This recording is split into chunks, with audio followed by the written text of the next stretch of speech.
I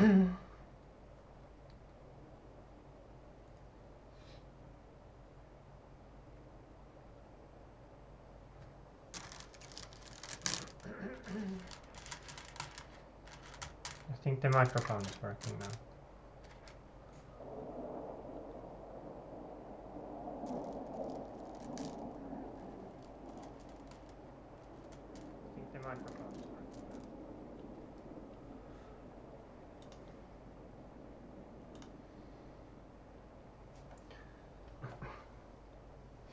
So this is a Q-level review of a 1961 Honinbo title game between Sakata Eio and Takagawa Shukaku or Takagawa Kaku. There were 5 matches in total played, and this is the first one. And black player is Sakata Eio, and Takagawa has white stones.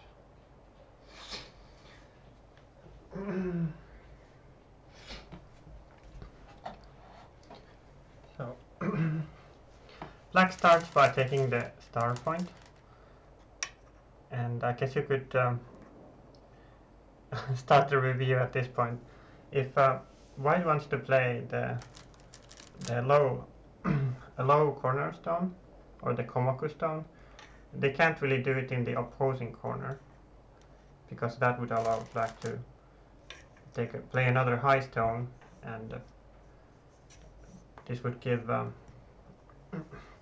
put white in a position where they would have to choose between enclosing this corner and taking the remaining free corner. And basically, according to Kajiwara, this is already good for black if this happens. The point being that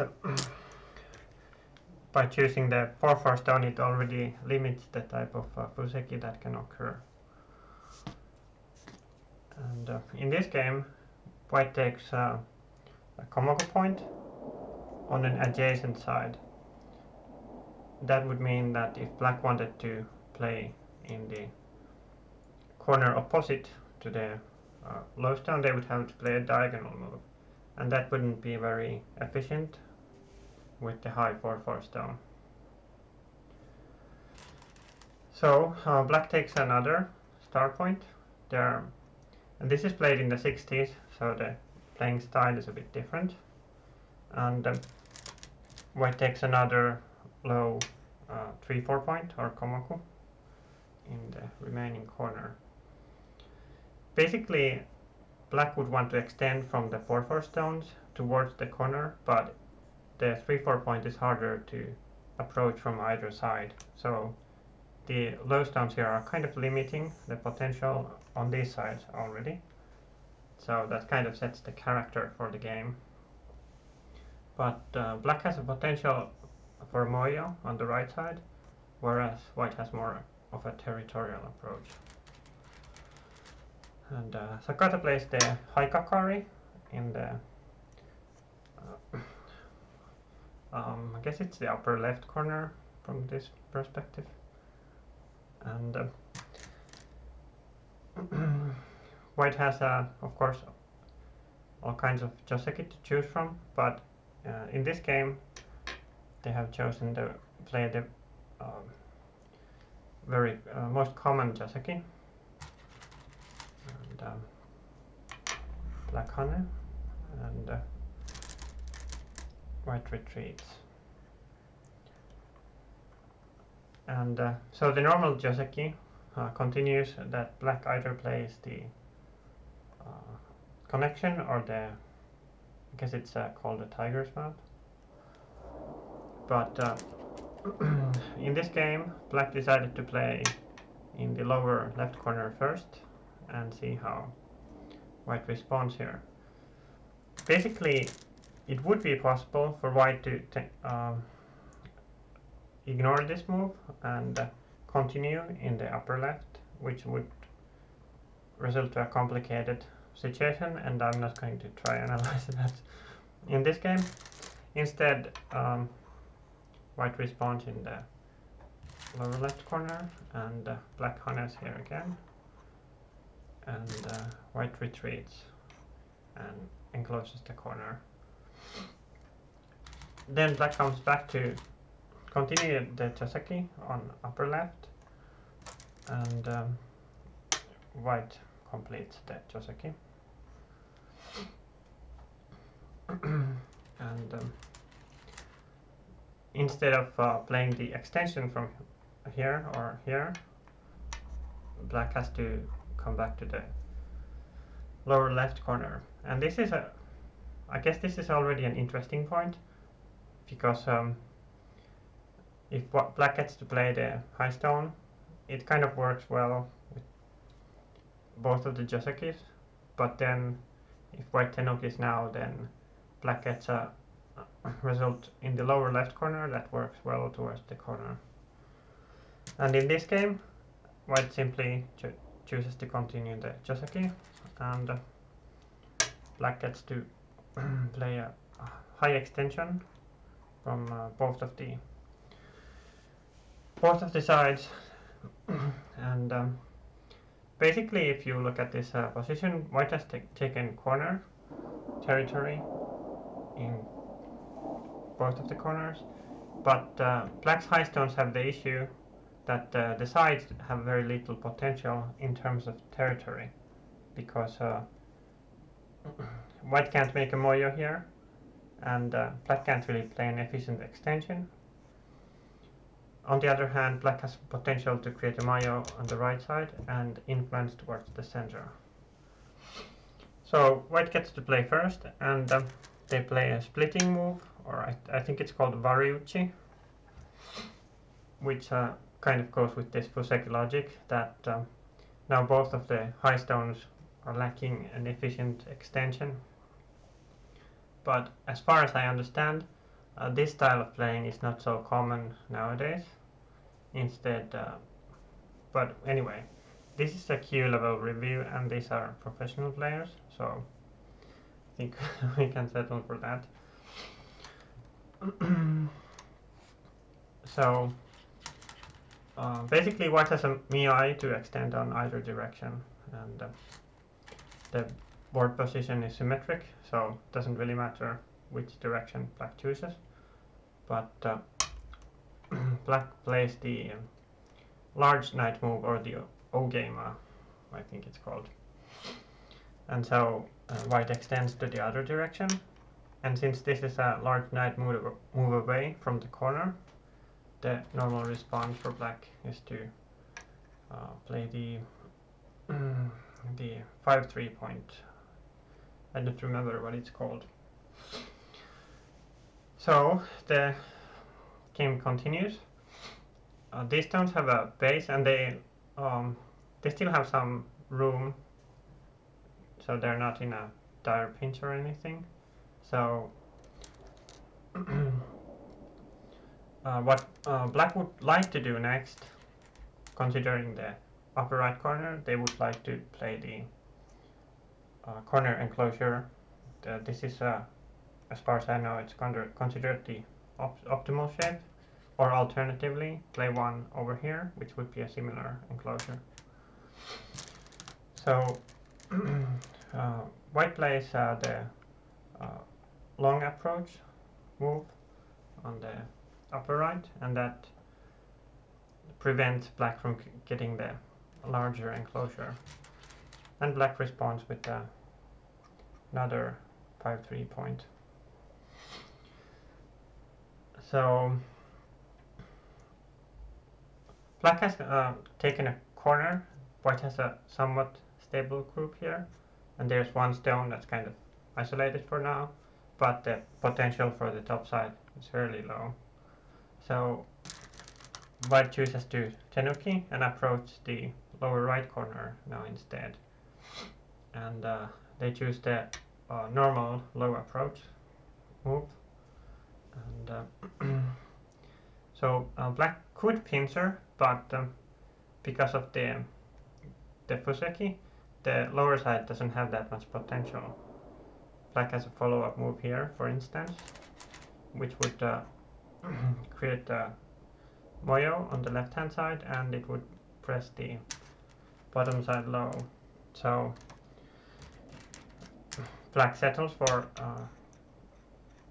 securing the corner for themselves, and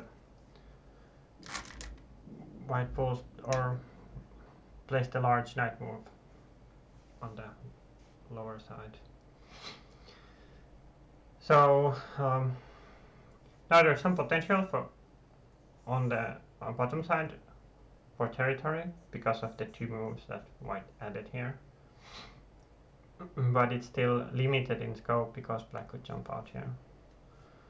However, white didn't continue playing in the upper right corner, and black will try to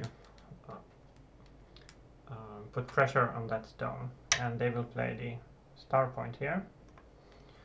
And this kind of creates a kind of a mi because depending on what white would do, black could play on this side or on this side.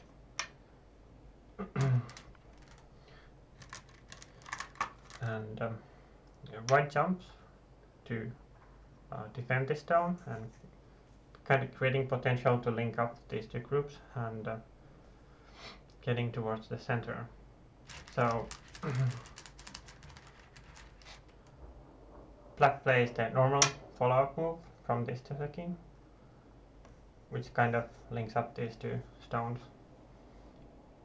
And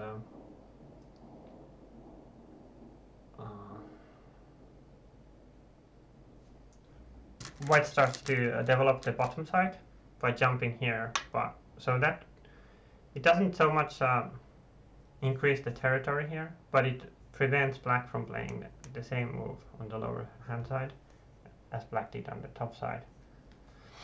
So it's kind of restricting the potential for territory for black as well as creating some more potential for white.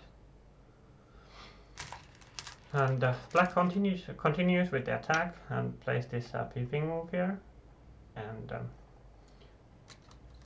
white simply connects.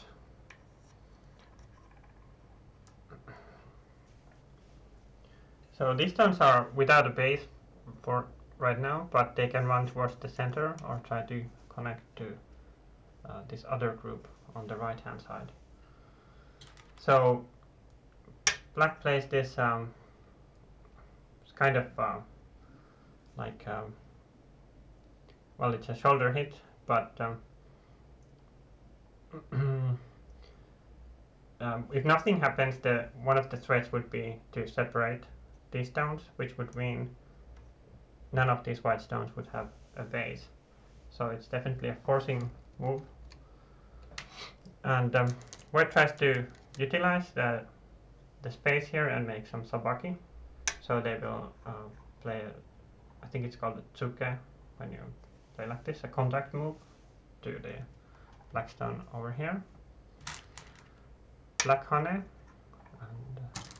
white hane, and black atari, and white connects this stone. Black ataris on this side, white atari, and black connects.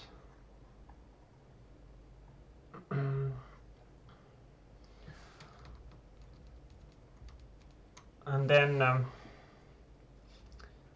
white has the issue of these three stones over here, and also this group is not entirely settled yet. And they chose this a bit unusual move. I'm not sure what to think of it, but it makes sense regardless. They have kind of solidified this side, and the two stones here are making it a bit easier to connect these groups. And black wants to try and keep those stones separated, so they play this knight's move or keima. And considering the two stones, I guess it makes sense. So white comes back to defend this group, and jumps out here, and black prevents white from extending further to this direction while trying. Oh wait, I think I messed up the move order. Right, so black extends here first. Sorry about that. And that puts pressure on these white stones over here, because without this extension, these stones here are very weak and white can easily push through. So black prevents that. And to strengthen this group, white plays Atari here. So they could take this down, and taking it right now is too small for black and for white. And then after this exchange, I suppose, then black comes back here to block the white group. And it makes this kind of interesting shape here. And white jumps to this direction. So basically, how should I describe this situation? The disconnection for the black stones is looking a bit. You could imagine there being a cut of some sort in this region. On the other hand, these white stones are without a base, and the center, black has a majority in the center. So if the fight continues towards the center, black could have an advantage. And I think this point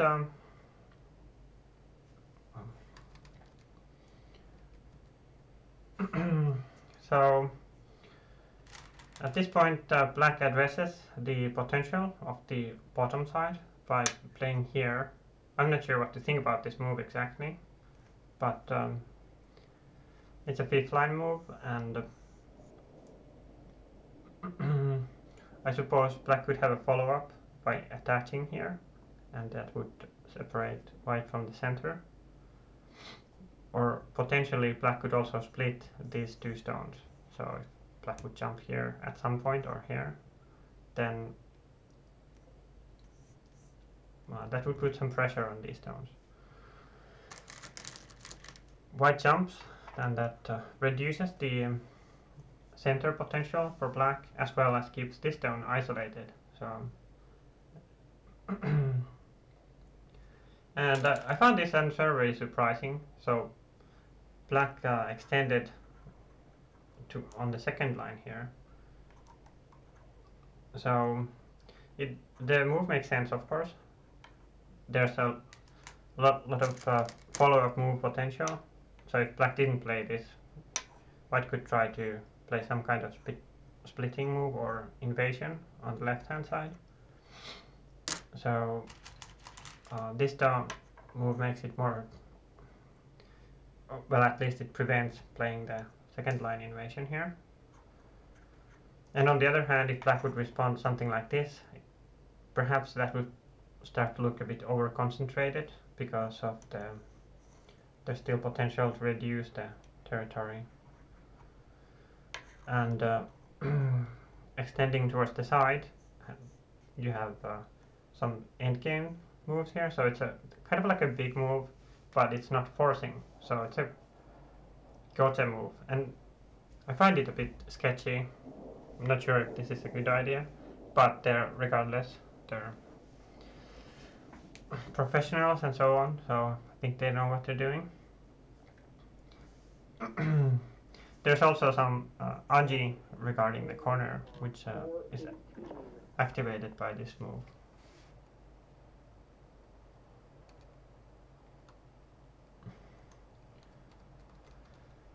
So as this move wasn't sent, white can now choose to play elsewhere, and I think they chose a rather interesting point here by playing this move. It reinforces these two stones, and it's starting to create a potential for a moyo on the bottom side. And there's an immediate follow-up that could occur, which is that white could salvage this stone here. So it's trying to use the RG of this stone by creating the potential to activate it. But just taking this stone for black would be way too small, so that's not a reasonable way for black to respond here.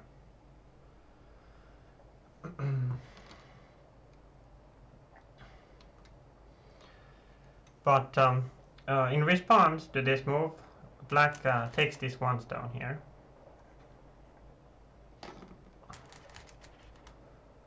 And the purpose is, it's not so much about this white stone, or it kind of is, but the way I understand this move is that it's attacking these white stones, because they're not 100% alive yet. But the purpose isn't that black's just attacking these stones. The point is more like if there's exchanges here, so let's say that white would play something and black would play something. If these stones get really strong, then it becomes possible for black to capture the stones over here. Or at least white has to spend a move to live in Gote, which would be a disaster, basically. So that's basically what this capture is about. Black is not trying to reinforce the corner, it's already alive. And black is not trying to play a two-point move here, but they're taking an eye away from these white stones. And that explains the white's response here, which I think it was to play the check. So white plays this splitting move. And so if you consider the potential that white could save this stone, then you can see that these stones could still get separated. And so the entire center, it's getting more difficult to see whether this is a white center or a black center. Or right now I think white has more potential on the lower hand side, or on the lower side, whereas white still needs to defend these stones. And black still has the option to connect by capturing this one stone. Black blocks there, so white can't link these two groups up. And white plays an interesting sequence here. I'm not sure if it's a good sequence, but it's definitely interesting. So they play this second line move here, and basically black has to block here. This maintains the potential of attacking white. Of course, these players have read out this sequence, or at least many possible sequences here. After black has responded this way, white pushes, and basically black has to block on this side. Excuse me. Which is what black does, if I remember correctly. And then white continues with this sequence, so they cut these two stones off. But white can't actually capture them. So black will hane, or does hane, and white turns. Black hane, white atari.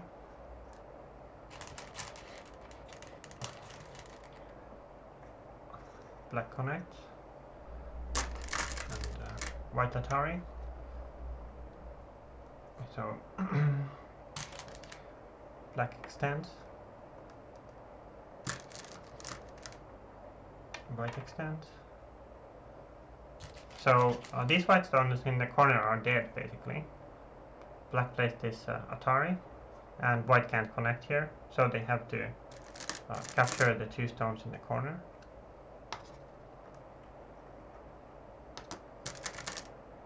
By playing the 1-1 point, and then black plays a throw in here, and white takes.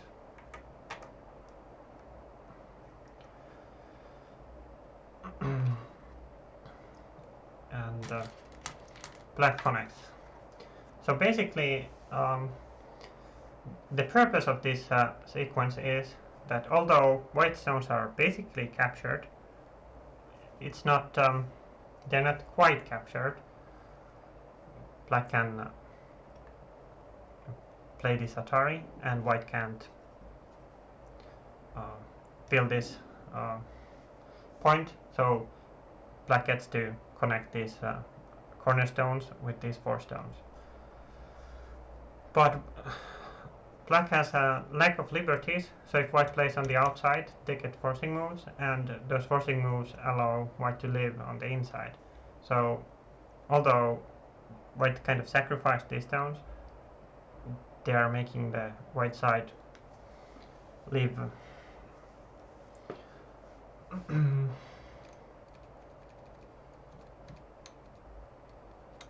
And there's also another point here, which is that these black stones are actually not alive yet, even though it looks like they are. But the issue is that white could connect the corner with these stones. And if black Ataris here and then takes these 3 stones, white can take back, and this only gives black 1 eye in this region. So they would have to make another one over here. So white playing here is kind of it's a potential to attack these stones, this entire black structure here. So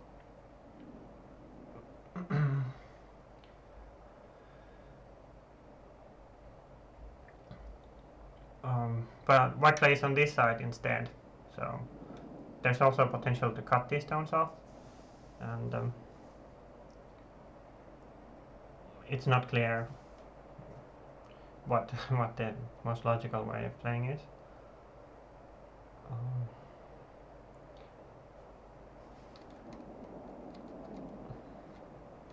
So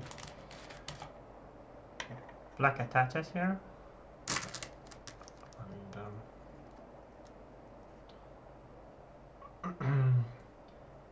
well, now basically there's a Miai. White can either play here or play on the top side, and it's kind of like that, but this is a very complicated situation, so I can't really oversimplify it. But well, in any case, white plays on this side, and this is putting all of these stones, or all of these stones could potentially get captured. And black deals with that issue by playing this this Kazumi here, and that prevents the connection of the corner. So that means these black stones are now alive, and all of these corner points are black's territory, and they can no longer be taken. Then white comes back to Hane here.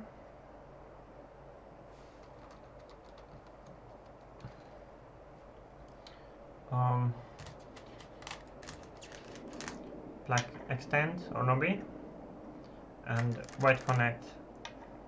So this is the connection is solidifying this. I guess this kind of makes illustrates what the point of taking the stone here was earlier. Because if these kinds of exchanges were played and these stones got a lot stronger, then these stones could get captured. But now that the situation is in a strange way settled, these stones are alive because there's forcing moves in the corner. White can play this exchange and create a territory on the bottom side. So black starts an basically what black proceeds to do is to cut these white stones, and does that in Sente by sacrificing stones. So black pushes and white blocks.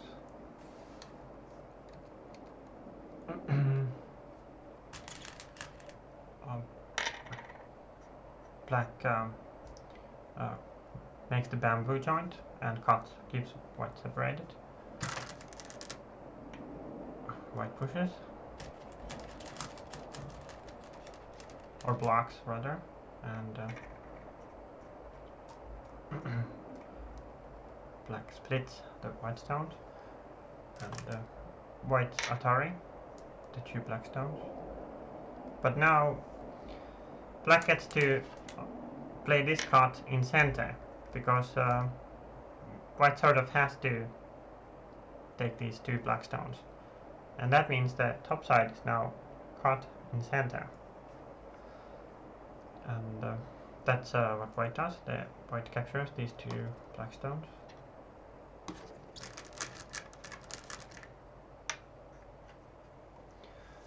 So currently neither of these stones for black are alive right now, and these white stones are not alive either. And black gets to play this extension, which concerns the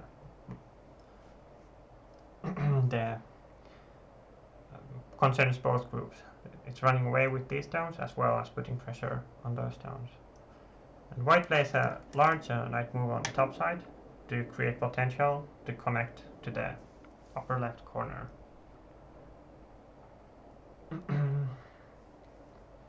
And although these white stones are surrounded, the two stones here are not too strong either.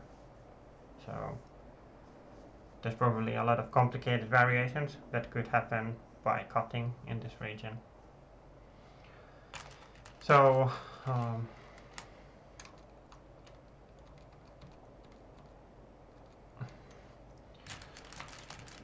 black attaches here, which is kind of trying to, or you could say this would forcefully defend the black stones and keep these stones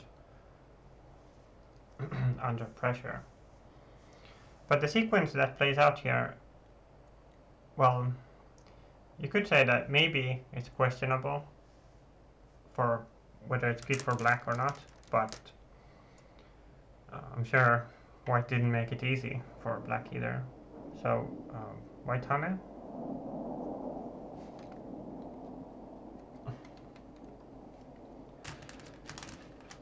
And well, for one, what I would like to think if I was trying to understand this game, what happens if black extends here? Can white connect these stones, or are these stones getting captured? And I think it's not possible to capture them or to cut these stones easily, because black chooses this other kind of variation and plays the crosscut. White Atari. Black extends. White extends. Black Atari on this side.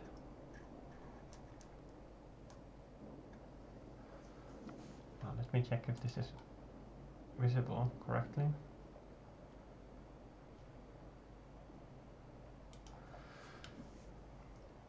And white connects.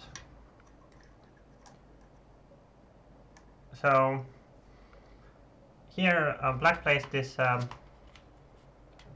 not sure if there's anything better black could do, but what black plays is this kind of what would normally be a forcing move to attack the corner, but here white just gives up the corner and instead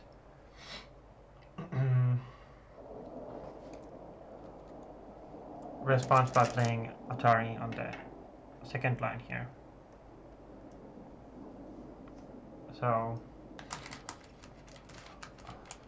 black Atari on this side.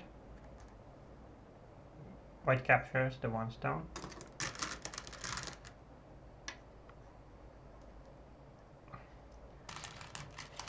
and black nogi.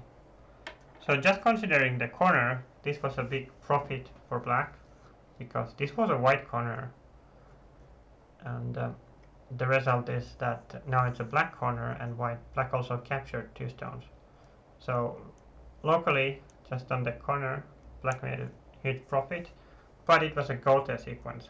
White gets to play elsewhere first, and now it looks like these stones on the top side are there. They still have value, but you can't just directly try to settle them, but instead you have to be very careful. So basically white is very strong on the top side now, because these stones are, they're looking much weaker. And so white changes the direction of play here, and wants to address the issue that, well, basically there's 3 concerns for white, or 4. The potential territory on the bottom side, how to make this moyo into a territory, the reducing the left side for black, as well as putting pressure on these 2 groups here. And white chooses to play this kind of move, which is, it's kind of aiming to separate the 3 black groups from each other.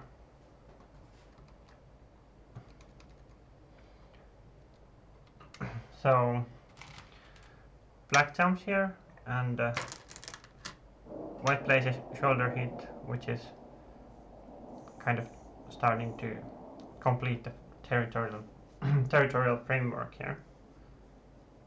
And this also gives black some shape here.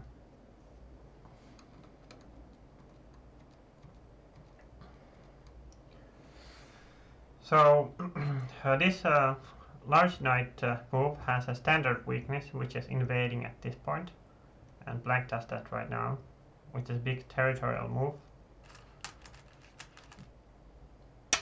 And I'm not sure if this is a good sequence for black, but it certainly reduces the territory, or the potential territory for white. So for an example, if black didn't play here now, white could do something like jump here, or rather, let's use white stone. Could do something like jump here, and then this would become a very big territory. Plus, it would be easier to run away with these 2 stones, or this stone rather. So black invades here, or reduces the territory. White blocks.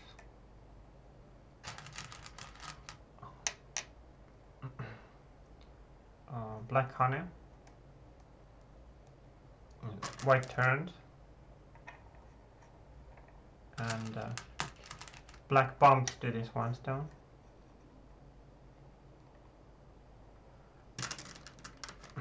White covers on top.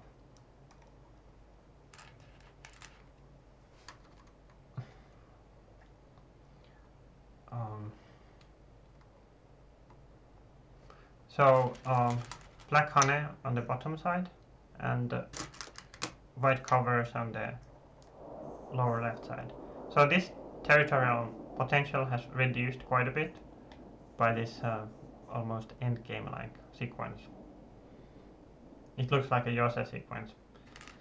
But I think it's also trying to utilize the potential, or the trying to get something from this stone. And here black chooses to play a probing move on the side before responding. And it's a double peep. So basically the issue here is that if white blocks on this side, which would keep the territory very solid here, then black could potentially push through here at some point. Maybe not immediately, but at some point.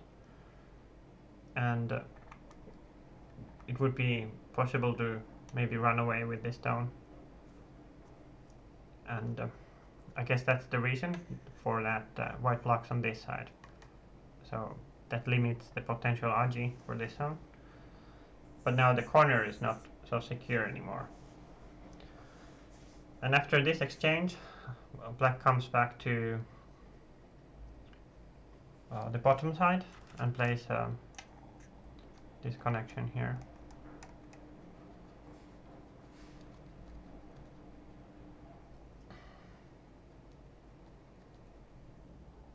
So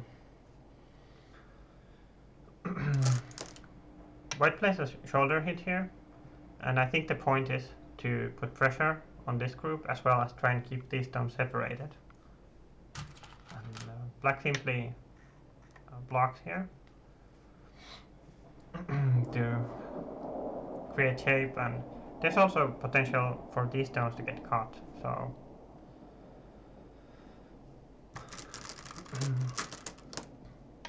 white blocks here. I'm not so sure about this move. It seems like I think it feels questionable, but I'm sure there's good reasons for it. I just don't know what they are.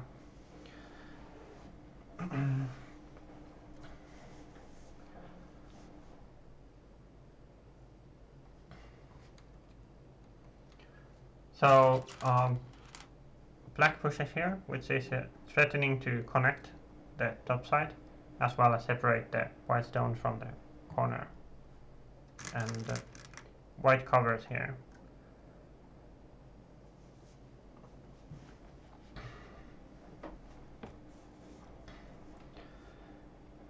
I guess one could ask what's the difference?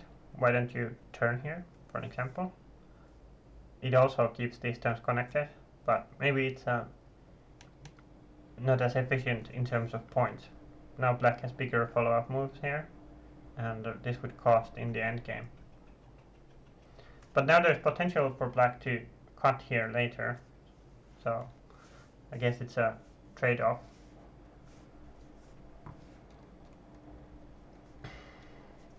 Also,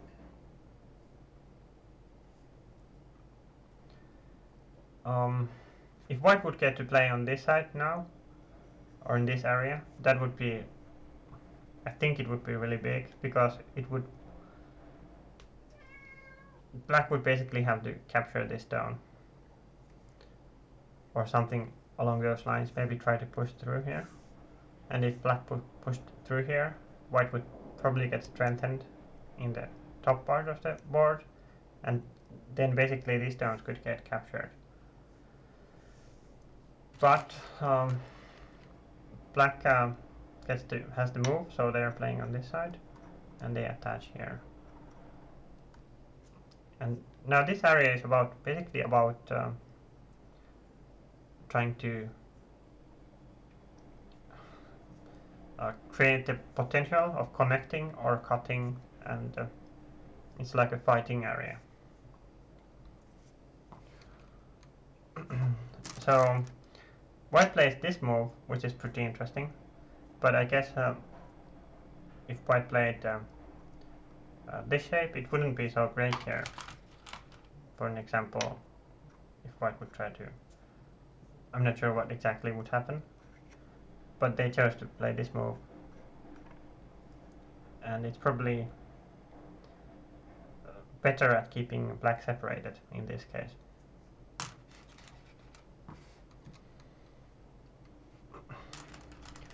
So black blocks on this side, which is kind of creating the potential to remain connected to the group on the top left, as well as taking a liberty from this stone. And white responds by playing here, which is, I think this is really interesting or kind of strange at the same time. So it's limiting the territorial potential on the left hand side, as well as the potential cuts in this area are kind of in the air. So if white played something here, that could get captured.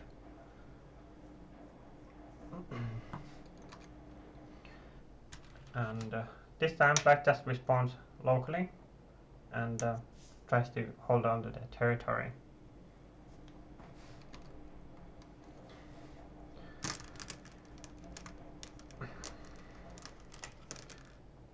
white pulls back here, which is probably a move to weaken the black shape as well as prevent connection here. So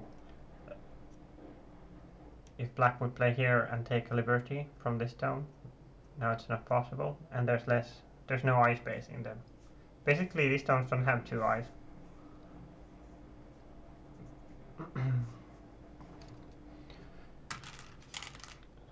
Black plays here, which puts this one stone into Atari.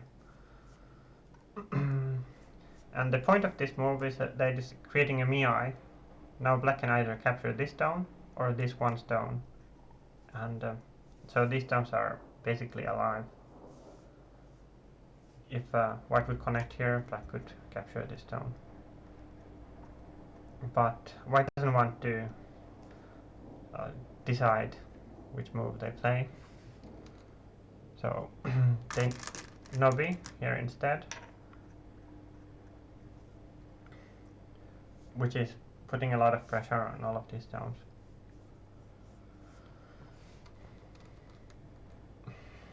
So black clamps here, and I think this is probably a very complicated reading situation where there's potential to cut these stones either here, or try to create a connection of some sort. And I'm not sure about the possible responses, but in the game white turns here.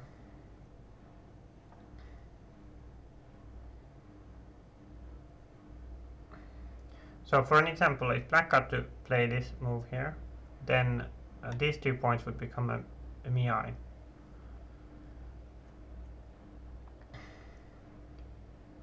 And there's also the potential to cut here.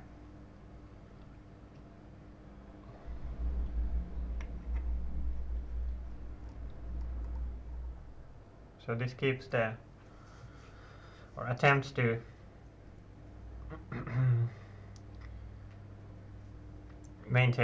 keep white connected as well as put pressure on the black stones.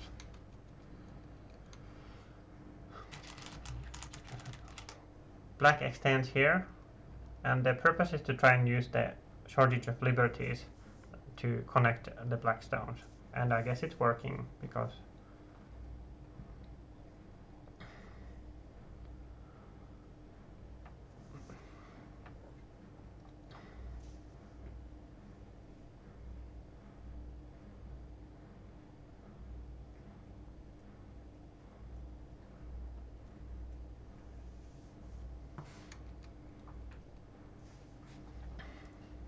so white plays Tenuki and attaches on the left hand side.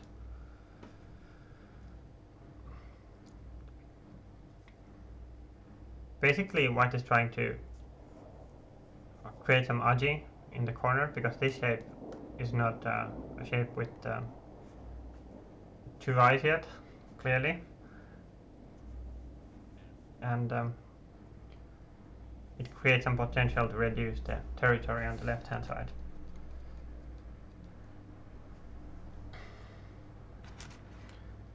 Black honey and white crosscuts.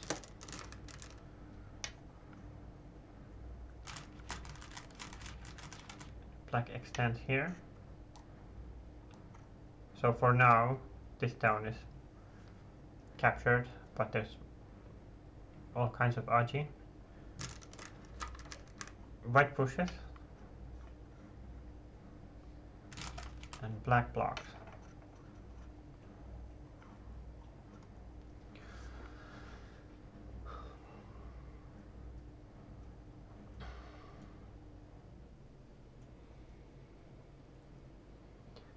This is a really complicated situation.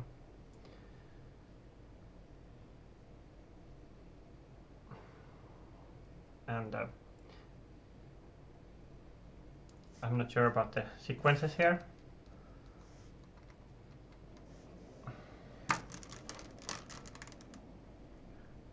White Atari. black extends, and white connects here. So right now I don't think there's potential to really capture anything on the left hand side.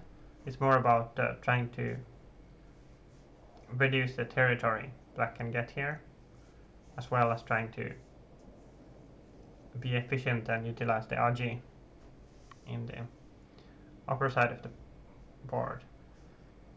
But here this was actually a Gote sequence, so black covers here, which I think is mostly about saving these two stones.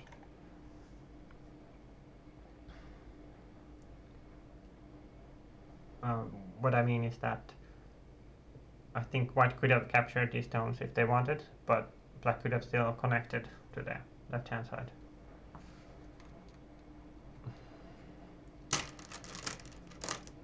White pushes through here. Black plays Kosumi, or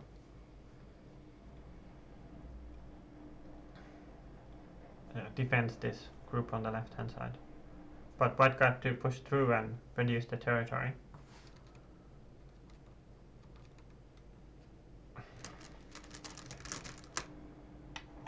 White pushes here, and black attacking.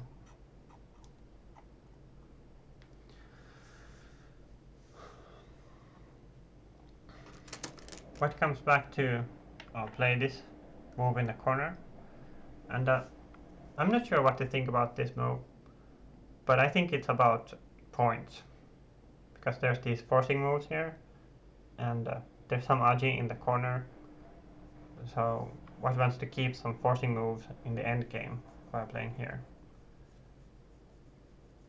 Otherwise black would get to play some kind of squeeze, which would be worth a lot of points. But here black starts a sequence in the corner, which is really complicated, but it's utilizing these two weaknesses in the corner and plays here. And white blocks.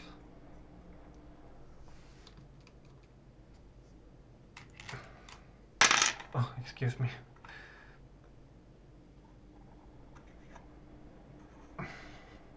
I'm a bit clumsy with these dogs. So black Hanes here, which is creating the potential to connect underneath. White Hane.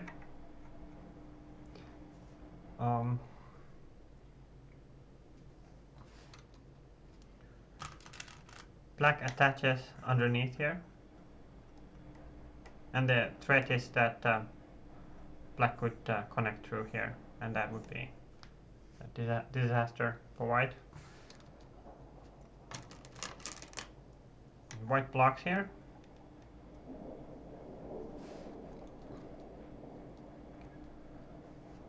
And first black plays this exchange on the bottom side, and I think it has something to do with the current situation being such that this sequence is forcing.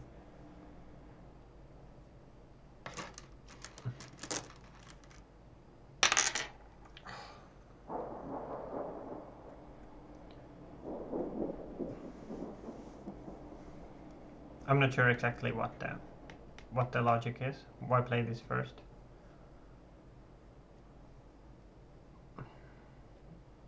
But it's a forcing move.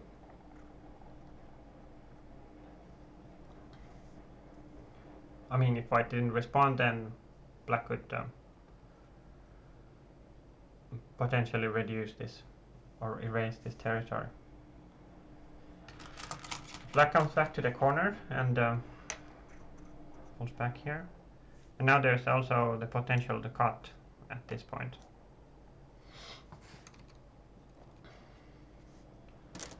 So white connects, and black connects. And now it's a Miai between connecting here and making life in the corner. So white basically has to block here with this kind of shape, which is, well, there's still some aji in the on the left hand side, but still this was a white corner and now it's a black corner.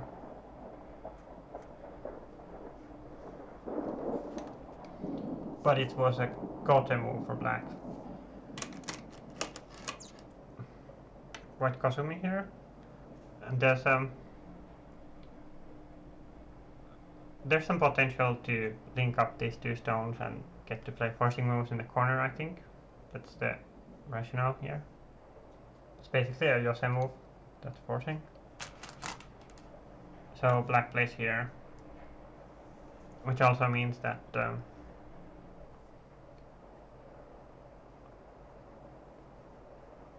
white doesn't have a move in the corner that's any good.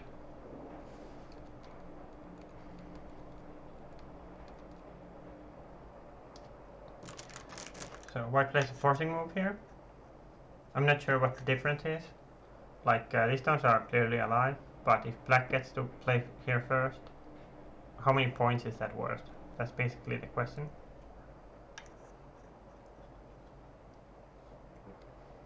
And this move reduces the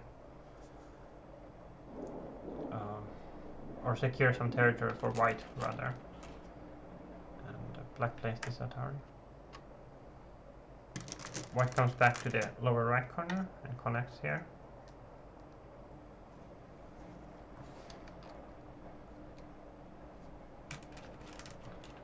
Black tries or plays this cutting move here, and white responds by playing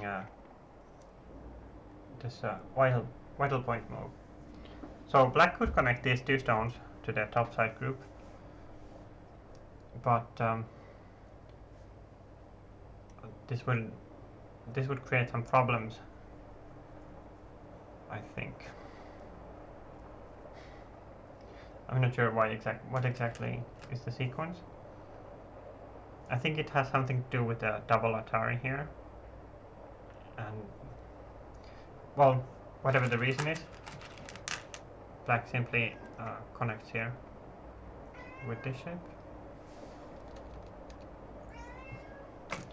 and white comes back to connect this stone, and now these stones would be dead, so black has to capture this one stone. And which move was it? And so black plays here.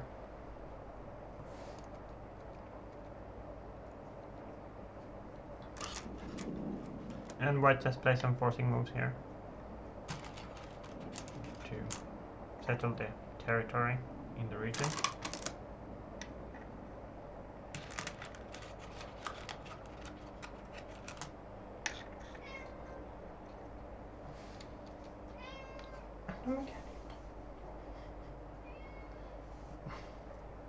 My cat wants something.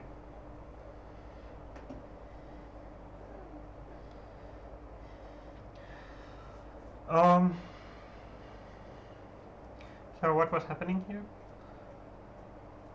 So right, white played these forcing moves, and I think the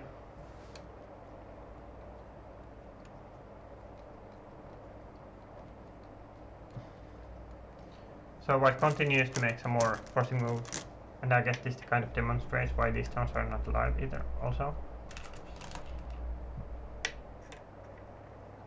Or were not without the connection.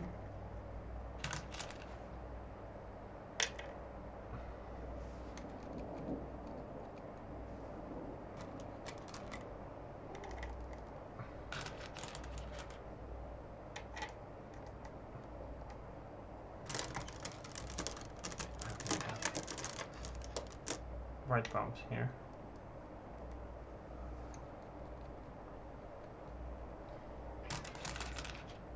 Black jumps out, and I think this is also a move that concerns points in this region primarily. And white plays this Hane on the bottom side. black cuts.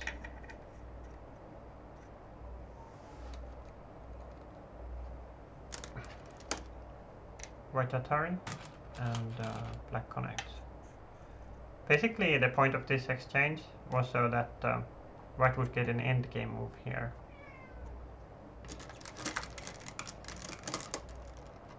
By playing this down.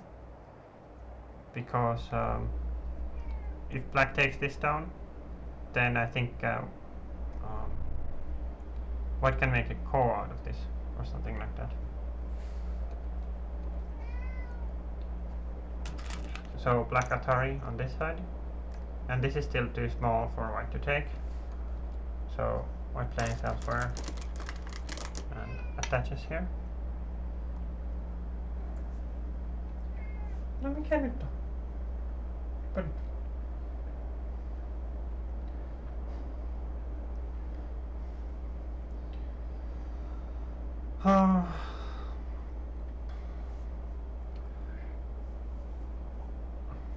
So white attaches here and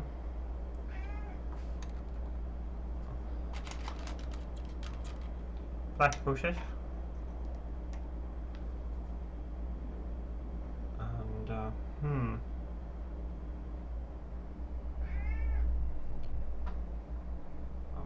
think white has to extend here or something. No?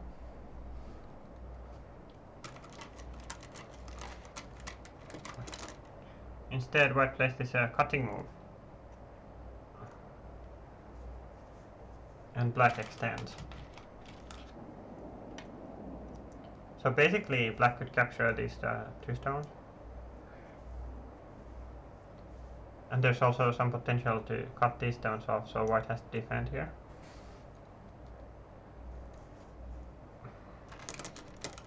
And I guess they do it this way.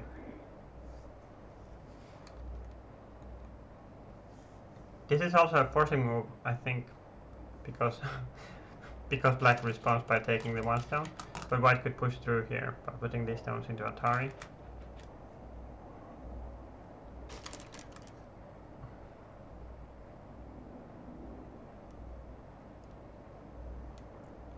And there's probably some life and death, actually, using this open.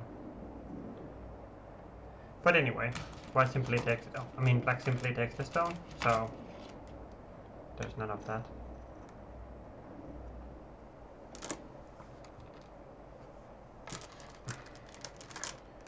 And white plays here, which creates a miai to play here, so it's kind of threatening to capture these two stones, as well as making some points.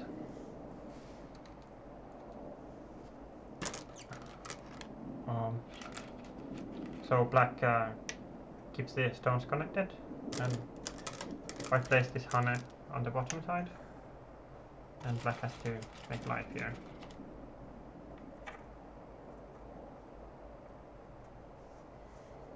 So the point of the hane is that if black would have played here first, then this would have been 1 point more in the corner.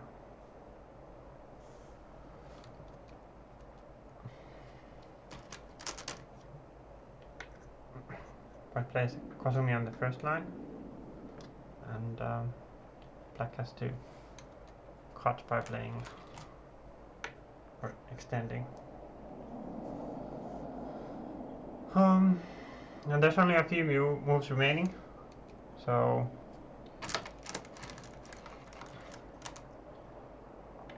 white blocks here.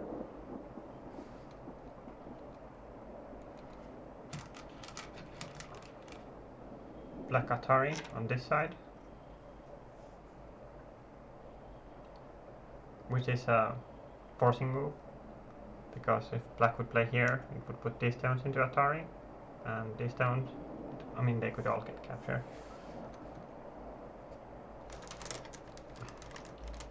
So basically, white has to connect here, and black gets to take this stone.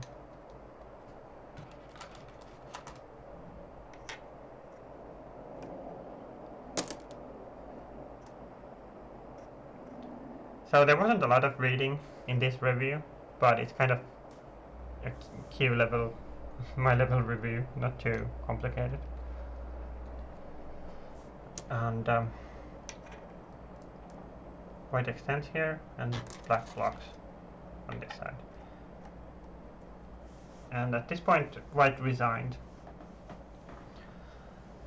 I'm not sure how the game would continue, but I think the issue currently is that white's just too much behind in territory, and so black wins the game.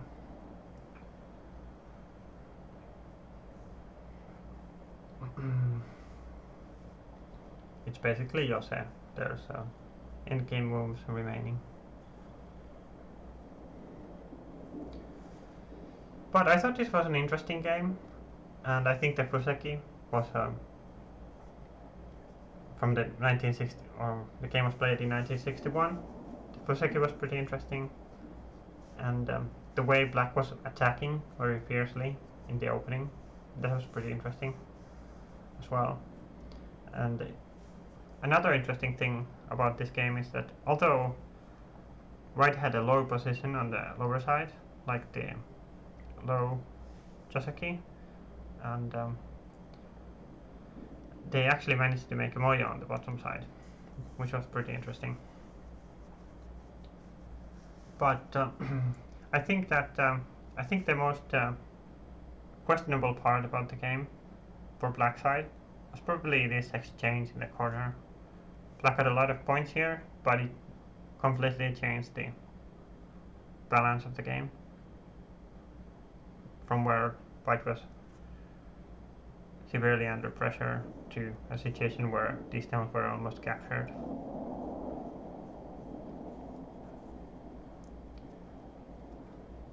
So, a pretty interesting game. Also, this sequence, I don't know if it was a good sequence or not, but I think it was a deliberate choice from white to get this, sacrifice this corner, make life here, and then create this moyo on the bottom side. And black had to come back here to cut the stones.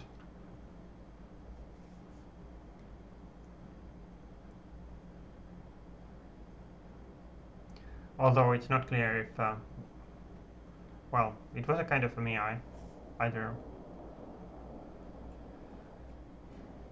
But so, that's it. I was thinking about doing a review of all the... they played 5 games between Sakata Eio and Takagawa Kaku, or Takagawa Kaku, in 1961 for the Honinbo title. And the first game was won by Sakata Eio with the black stones. And the second game would be Sakata playing the white stones and Takagawa having the black stones. So I guess that's it for the review.